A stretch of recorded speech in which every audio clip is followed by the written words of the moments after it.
Yo guys, what's going on here? Welcome back to another video on my channel here. Now in today's video, guys, I'm going to be bringing you a new series on the channel. It is going to be called The State of Madden. What we're going to be doing, guys, is at the beginning of every single month, we are going to be going through the metas and the glitches that are in the game and pretty much just talking all about Madden. Now, quickly, guys, before we do head into today's video, I want to go ahead and start out with the comment of the day coming from, once again, Playboy Woody. He's been the all-star of this channel recently.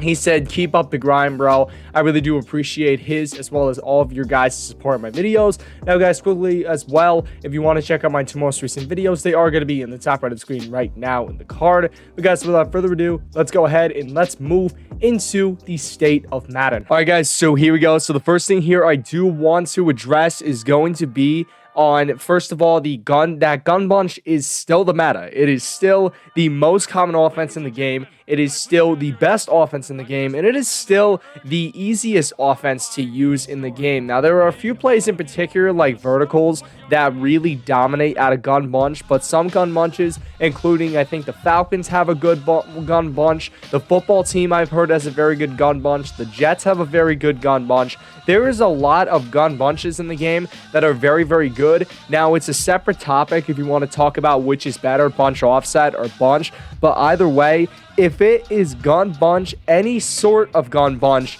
it's probably going to be it is the most used offense in Madden 22. It is the easiest offense to run. It is the most reliable offense. It's basically like bend but don't break, and you could always count on it. So basically now, guys, we're going to be moving into the second point of today's video. All right, guys, so the second point I have to make here is that defense is still tough as hell. It's very, very tough to get stops on defense part of the way because of how zones are playing, which we will get into that. But basically, defense is very, very tough this year. Unless you're a very stout defensive player like a Madden Pro, you're going to have a very hard time stopping some of the offenses in the game. And that's in part for a lot of things. But basically, defense is very, very tough. And nickel 3-5 wide is the meta, as we did expect going into Madden 22. And there are a couple plays, such as Mike Blitz 3, which we will get into, by the way, that have really started to take over. This is the easiest defense to run. It's bend but don't break, which is the theme of Madden 22 defenses, is that yes, you will give up yards, you have to face that, but what you have to do is you have to either bank on your opponent making a mistake or just be the best damn clock chewer in the world. That's basically what the game is right now, and that's really how you will win games, by chewing clock or just hoping your opponent makes a mistake. That's really the state of defense currently in the game. And now we're going to be moving on here to point number 3. All right, guys, so for point number 3, it's going to be that verticals out of gun bunch is very overpowered. Now, you wouldn't think that this kind of play would be so effective, but the reason why is I addressed this in the last point. Zones are really freaking broken, especially cover 3, and basically every coverage can be bombed, which we will talk about, by the way. But coverages in this year's Madden are not good. Like, it's not good. Every coverage can get bombed no matter what. Cover 3 and cover 2 are really the most vulnerable right here. And it sucks, man. And verticals is such a good play because all you have to do is throw your RB receiver or R1 receiver on a streak and you have a one-play touchdown against cover 3. It's ridiculous. But you know what, man? Madden, I don't think is going to patch it. And, you know, there's really not a lot of ways as well you can stop that cover 3 bomb. I've heard a couple ways, like by deep halving your safety or throwing one of your players into an inside quarter, I've heard actually stops that cover 3 bomb. But either way, for the casual player, if they run cover 3 against an advanced player, then they're going to get bombed every single time. All they got to do is throw one receiver on a streak, and then bada bing, bada boom, you are going to get a one-play touchdown. It's unfortunate, but what are you going to do? But now, guys, we're going to be moving into the fourth point. All right, guys, so here we go. This is going to be point number 4, and it is that almost every coverage can get bombed in the game this year. That's why defense is so tough. Zones don't play well at all. Cover 2 and cover 3 are the most vulnerable, as I did mention before. And even the most stout defense in the game right now, which is a cover 4 defense, whether it be matching or drop show or whatever the hell you like to run on defense that pertains to cover 4, any coverage can get bombed this year. And It's really unfortunate because EA just said, you know what, let's go ahead and let's screw cover 2 and let's make it completely unusable. Cover 2 is just, it's not a usable defense anymore. And it's unfortunate because it's one of the staples of football. A Tampa 2 defense was basically originated by the Tampa Bay Buccaneers, and it is just, it's so unusable in Madden 22.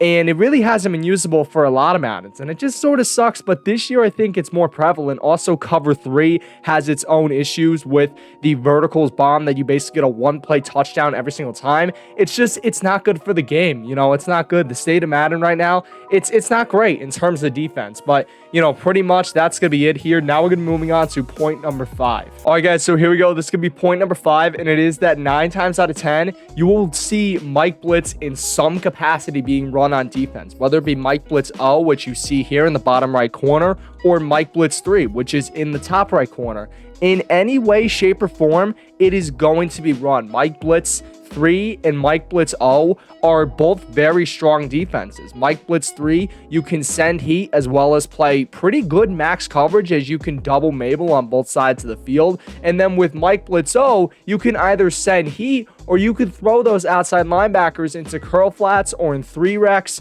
You could throw them into very good zones that can really box up an offense. And a lot of people have been sticking with their comfort zone and going with this, which I don't fault them for. I do the same thing. It's sort of EA's fault because they sort of brought this on themselves, because with the game, how the game is made this year, they were the ones who made the game, and because of them making the game that they did, Mike Blitz O and Mike Blitz 3 are the two dominant defenses. Like, you don't see people online running big nickel over G, dollar, dime. You don't really see that much anymore, because the casual players in most of the pro players will go to this sort of defense, this nickel 3-3-5 wide defense, and I go to it too, and it's a lockdown defense, but it just sucks because it doesn't have a lot of variety in the game. But now, guys, we're gonna be moving on to point number 6. All right, guys, so right here, this is going to be the next point, and it is that now buttons are actually showing on the defensive side of the ball when you're making pre-snap adjustments. So I accidentally went and let the CPU snap the ball, but basically right here,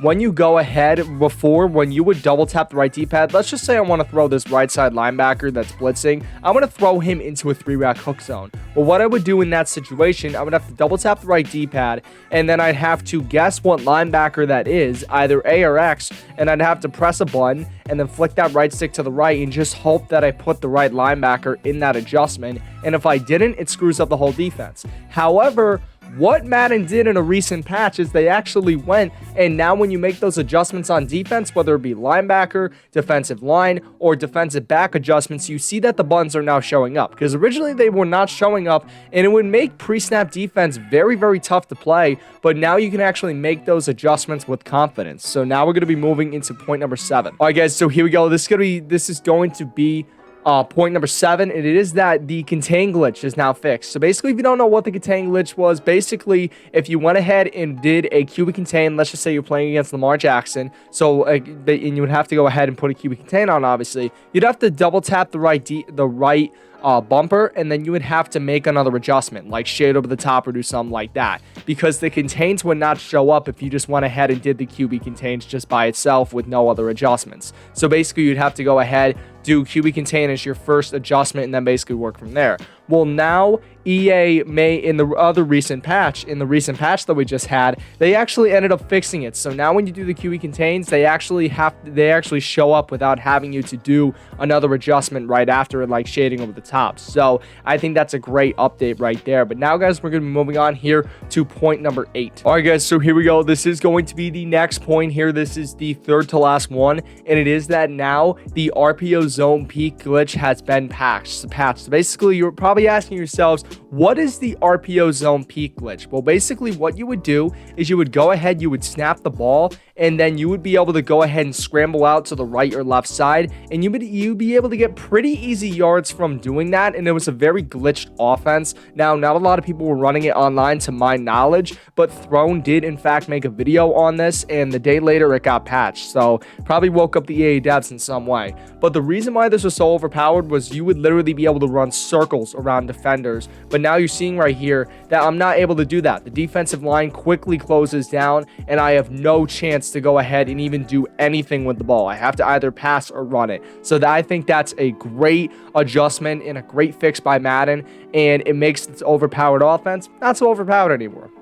But now, guys, we're going to be moving in here to point number 9. All right, guys, so here we go. This is going to be point number 9, and it is that right now in Ultimate Team, there are really 2 meta receivers that most people would be rocking if they had the chance to. And those 2 cards are going to be Ja'Marr Chase and Joey Galloway. So Ja'Marr Chase was the rookie premier card, 86 overall. He is now tied for the highest speed in the game with 91 speed among all receivers. However, this new Joey Galloway card that came out with the Game of Hero program last Friday, as you can see, he does have 91 speed. So I believe he is the joint fastest receiver in the game. Now, there also will be a new Tyreek Hill card coming out. So if you watch the kickoff competitive live stream that the MCS puts on Tuesday and Wednesday, you will be able to go ahead and claim tokens to get an 89 overall Tyreek Hill on your team, who I believe does have 91 speed. So right now you have 3 guys that are tied to be the fastest receivers in the game. And right now I think they're pretty much the meta. Now, there are some receivers like Roy Williams is up there. I believe he does have 90 speed, so he is up there. But however, I still think the meta is Ja'Marr Chase, Joey Galloway, and then eventually it's going to be the new Tyreek Hill card that comes out that everybody will pretty much get for free if they're dedicated players. That's pretty much what it is. But now, guys, we're going to be moving in here to the last point. All right, guys, so here we go. This is going to be the 10th and final point. It is that Daniel Jones is still the most reliable quarterback in MUT. This card came out, I believe, the 2nd week of the game, 1st week of the game, something like that. But this card is still the most reliable. Yes, you have Russell Wilson, you have the pre-order patch Mahomes, you have Vince Young. There are definitely a lot of options out there. However, the best guy is Daniel Jones, and it's for a lot of reasons. This is a very good card. First of all, big body, 6'5", 228. Gonna be very hard to sack for some of the smaller defensive ends in the game. Also, he has 85 speed, 89 throw power, which both are top-notch stats. I believe he is a top 5 fastest quarterback in the entire game. He also has one of the strongest arms in the game. His accuracies are very good at 85, 84, and 88. And then he also has a great throw on the run rating at 87 and play action at 88. Like, this is a top-tier card. He is still the most reliable quarterback, and I also believe he does get set feet lead, which is a very broken ability right now in Madden. And I think it still is the most broken ability. And yeah, so that's pretty much gonna do it for today's video, guys. Hope you enjoyed this little different style of video. I'll be doing this every single month, so guys, definitely stay tuned for that. But guys, take care, but most importantly, stay classy.